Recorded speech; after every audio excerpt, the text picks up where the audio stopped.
जनाब पे ओतर रूद पे ओतर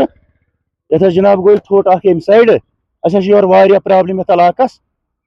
वो बनाव ड्राइवर ओतर मामूली त्रे नर त्रे ओतर पे बे रूद मामूली पे मामूली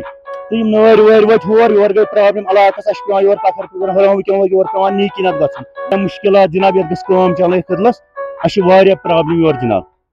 अपील गुजारिश करान जनाब ये चल कदल जनाब लगन जल्दी पहन पर जबरदस्त प्रॉब्लम बसान योर वहीबुगस काजी पोरा जोडुरहस लुशवनी तो बाकी चो गूस वूस ये जनाब इलाक यप तो प्रॉब्लम ग पुलवाम कि हुपर पे नीकिनत ग जनाब मंजिल पे तप कदल ओतर आयो आब यह पे तम सात गो ये साइड नुकसान तो पत बनायो यमो ड्राइवर तो यह पूर बनत कहें अपर किन ग मुश्किल पकनुक लक्चि गाड़ वक्चि गाड़ बजि गाड़ अकान पकित कहें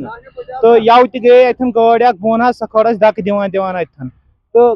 वन लागहन ये थाहन ये संभालहन तोत गाड़ लक्चि गाड़ वक्चि गाड़ हेकान पकित तो योर गस एरिया चोडर बडगोम वडगोम सोरे ये रलान ये कदल सदहस मज कदल ये कदल रूद ठीक बाकी रूद ना कदल ठीक तो वन गस मेहरबानी कर आला हुकामन करान गुजारिश मेहरबानी कर यह कदल गसन जल्दी ठीक। ड्राइवर्शन तो बनाना ही नहीं है क्योंकि वहाँ ऑलरेडी पुल बना हुआ है। ड्राइवर्शन सिर्फ हमने इस महीने या 1.5 महीने के लिए वहाँ तामीर किया था, जब तक उस पुल को हम ठीक करेंगे और ट्रैफिक के लिए खुला छोड़ेंगे। इसीलिए हमने वो टेम्पोरेरी ड्राइवर्शन बनाया है, इसलिए कि अगर पानी तेज थोड़ा बहुत ज़्यादा पानी आएगा उसको अपने साथ ले जाएगा उस ड्राइवर्शन को। हमें सिर्फ कोशिश इस वक्त यही है कि जो ऑलरेडी पुल बना हुआ है वहाँ जो एबेटमेंट को खतरा पहुँचा है पानी की वजह से, उसको रिपेयरमेंट करनी है। 1.25 करोड़ रुपया उसका एस्टिमेशन हुआ है, वो रिलीज कर रही है गवर्नमेंट। मेरे ख्याल में 5-6 दिन के अंदर अंदर वो 1.25 करोड़ रुपया रिलीज हो जाएगा, काम शुरू हो जाएगा और 10-15-20 दिन के बाद पुल कंप्लीट हुआ 1 महीने के अंदर अंदर ट्रैफिक के लिए खुला छोड़